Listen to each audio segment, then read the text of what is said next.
Shalom, Kahalal, Yahweh Hashem Yahushua, Bahashim Kakwadash, double honor to the elder apostles and other bishops of GMS, even the elders that came before them that taught us this truth.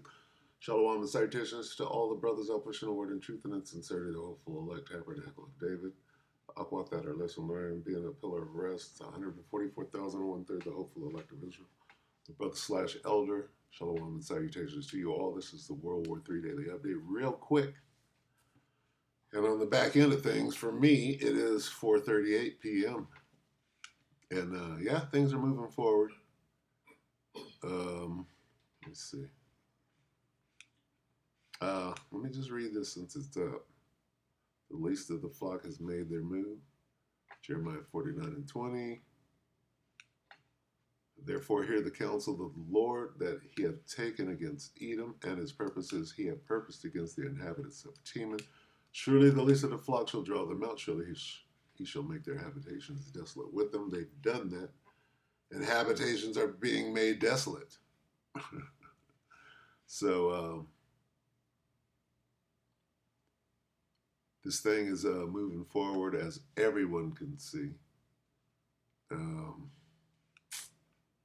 going to take a little look. They're going to talk about closing the Strait of Hormuz, which delights me to no end. But the point being, let's just get this. Rev 11 and 14. What does this spell? Right? Coming quickly. More than ever. Right? More than ever, these words mean everything. And you know what?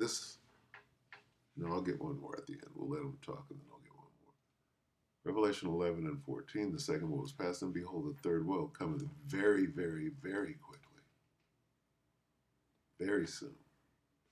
All right, so with that, let's hear a snippet of this. This is live, by the way. Okay, watching now live. Iran launches ballistic missile attack on Israel. It's going back and forth. Tit for tat. Take it. Response back to this Israeli attack, the most significant against Iran since it got into war with Iraq in the late 80s. They are probably this morning essentially assessing the damage, working out who is left in their hierarchy to gather. It's clear that the IRGC Air Force Command, according to the Israelis, partially confirmed by Iranian state media, that they were hit in a meeting what they thought was potentially a secure command center. And so there'll be nervousness clearly amongst the Iranians about where to meet, how to communicate. So many of these strikes pinpoint accuracy, it seems, against particular apartment blocks around Tehran. That will leave Iranian officials potentially worried about their phones being tracked. So Tehran clearly, I think, in a state of disarray today. They talked about a response from drones. There's not been any significant, I think it's fair to say, reporting on the Israeli end to suggest success there at this particular point.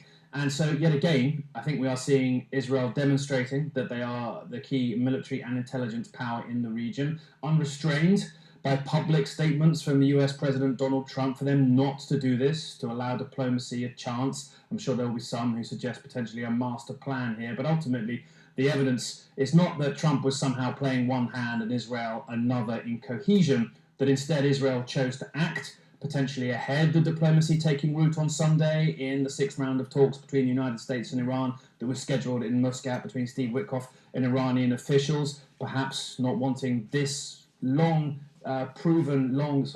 prepared capability to fall by the wayside as diplomacy took hold, and choosing to act, potentially also too seeing key Iranian officials as a target as well. A remarkable operation, I think it's fair to say. I should point out the significant numbers of Iranian dead that we're hearing of on state media of 78 and over 300 injured, but possibly a morning in which the balance of power in the region was confirmed as significantly no longer in Iran's favour.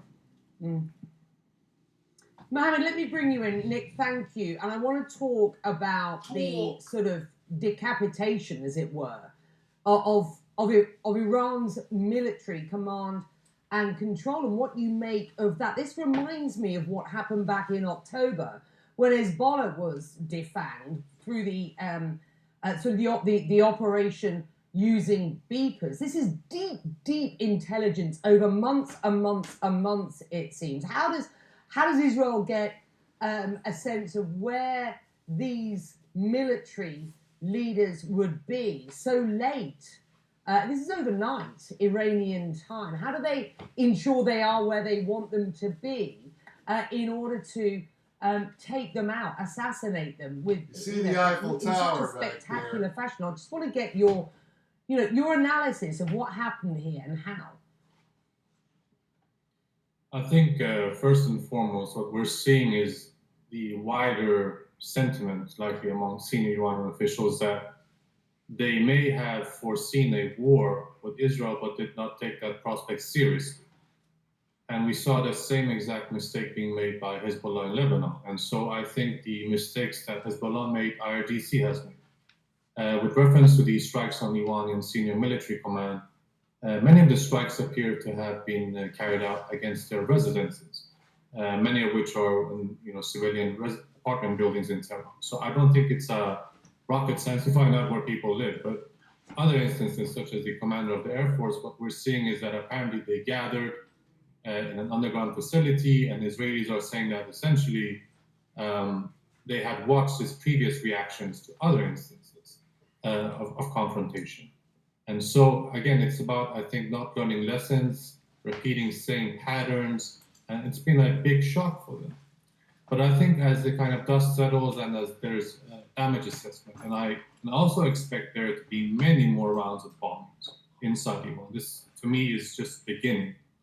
I think the number one question Iran needs on that mercy right there. to ask itself is, who is it at war with? Is this a war with Israel? Is this a war with the United States? Yeah, I would say both, right? Who's killing the Palestinians? Both. Who's the big bad wolf of the region? The big Satan and the little Satan. All right, there's no mincing words. Anyway, as we can see, let's just go back right here. I'm gonna read this again. And the second woe is past, and behold, the third woe cometh quickly. All right, you can have the Eiffel Tower in the back, and you can have a beard and a Muslim name, and still be wishing for something that's not gonna take place. I'll go straight to 2nd Ezra 15.